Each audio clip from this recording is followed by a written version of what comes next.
Selamat pagi adik-adik semua. Perkenalkan, nama kakak Teren. Di sini kakak akan ditemani sama teman kakak, namanya Kak Hanan. Kali ini kita akan mengajari kalian semua untuk belajar fisika. Nah, di bab 6 ini kita akan membahas tentang listrik statis dan penerapannya dalam kehidupan sehari-hari.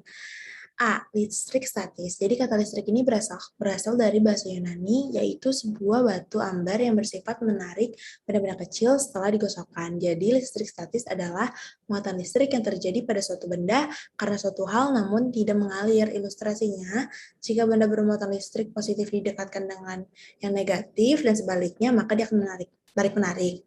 Nah, kalau misalkan dia positif dengan positif atau negatif dengan negatif, dia itu akan tolak-menolak. Nah, atom sendiri adalah bagian terkecil dari suatu zat yang tidak bisa dibagi-bagi lagi dengan reaksi kimia biasa. Adapun struktur atom, yaitu atom terdiri dari inti, nukleus, neutron, netral, proton bermuatan positif, dan elektron bermuatan negatif. Neutron dan proton itu terdapat di inti atom, sedangkan elektron bergerak mengelilingi inti pada kulit dan subkulit tertentu di luar dari inti atom.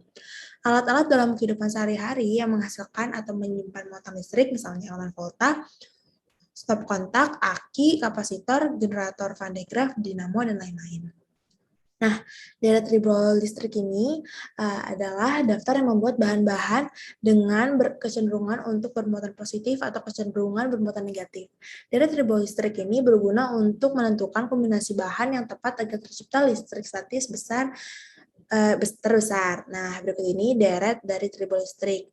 Yang pertama ada bulu kelinci, 2 gelas kaca, 3 mika, 4 wol, 5 bulu kucing, 6 sutra, 7 kapas, 8 kayu, 9 batu ambar, 10 damar, 11 logam CU, Ni, dan Ag, 12 belerang, 13 logam PT-Au, 14 solenoid. Nah, deret tribol listrik ini menunjukkan benda akan bermuatan negatif bila digosok dengan benda di atasnya dan bermuatan positif apabila digosok dengan benda di bawahnya. Contohnya, gelas digosok dengan wol, maka dia ini akan bermuatan positif.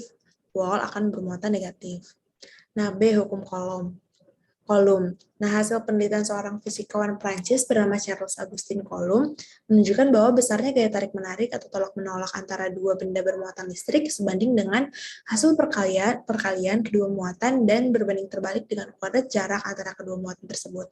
Pernyataan ini dikenal dengan hukum Coulomb. Secara matematis ditulis F sedangkan K Q1 kali Q2 per R kuadrat.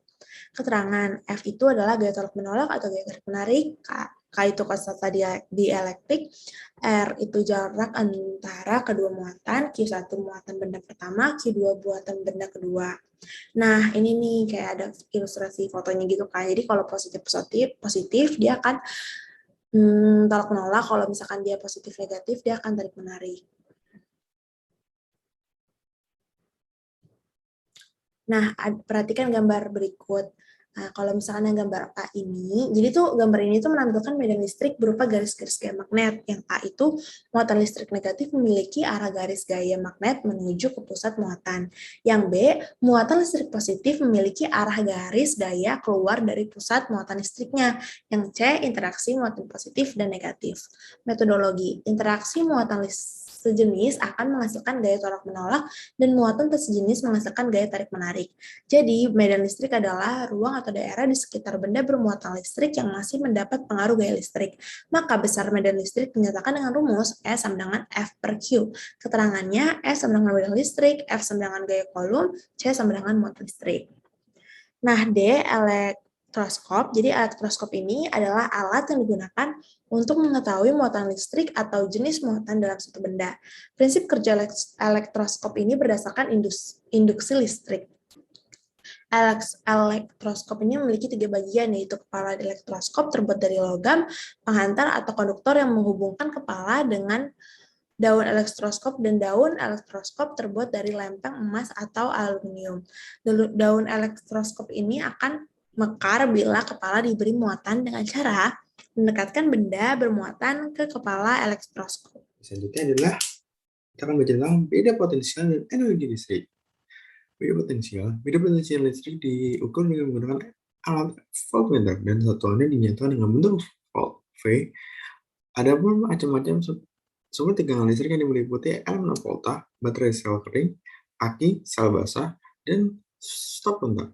Besarnya beda potensial dapat dihitung dengan membandingkan besar energi listrik yang diperlukan untuk memindahkan sejumlah muatan listrik. Secara sistematis dituliskan sebagai berikut ini. Apa namanya?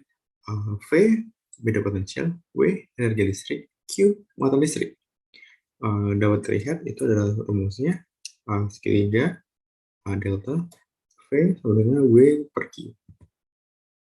Selanjutnya ada energi listrik. Pengubahan energi listrik bergantung pada daya listrik. Jika semakin cepat mengubah energi listrik menjadi energi lain, maka semakin besar dayanya. Daya listrik dapat diketahui melalui formula berikut ini.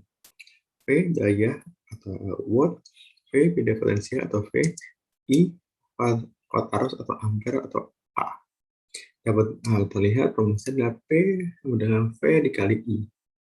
Besarnya energi listrik dapat dirumuskan sebagai W sama dengan P kali T.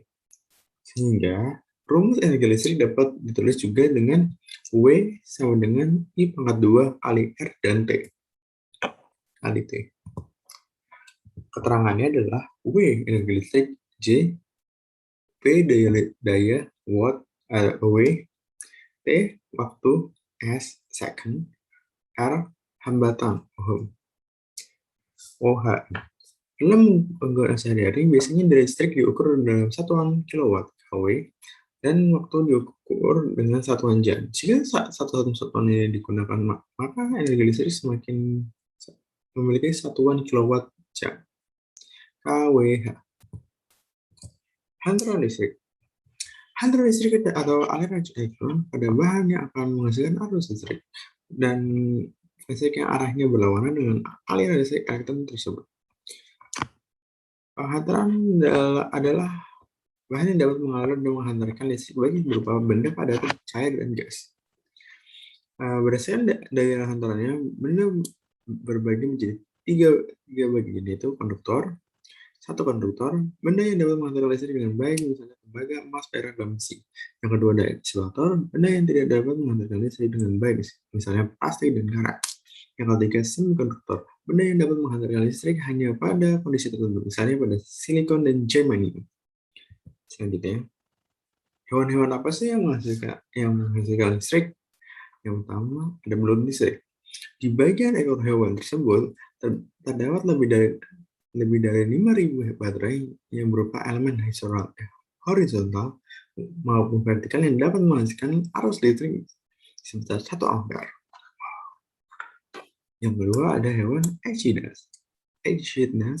Fungsi dari moncong hewan ini antara lain dapat mengirimkan sinyal-sinyal listrik yang bentuknya dan membentuk dan menemukan makanan yang akan dimakan. Yang ketiga ada catfish electric atau lele air tawar. Berasal dari perairan tropis Afrika maupun mampu menghasilkan tegangan listrik sebesar 350 watt. Yang konon katanya bisa sebesar 334 watt. Hiu yang keempat ada hiu kepala martel. Organ yang menghasilkan listrik terletak di kedua kepalanya dan bersama-sama menghasilkan tegangan listrik. Sekian pemaparan materi dari Kataran dan Kahanan. Semoga adik-adik dapat mengerti dan semoga bermanfaat.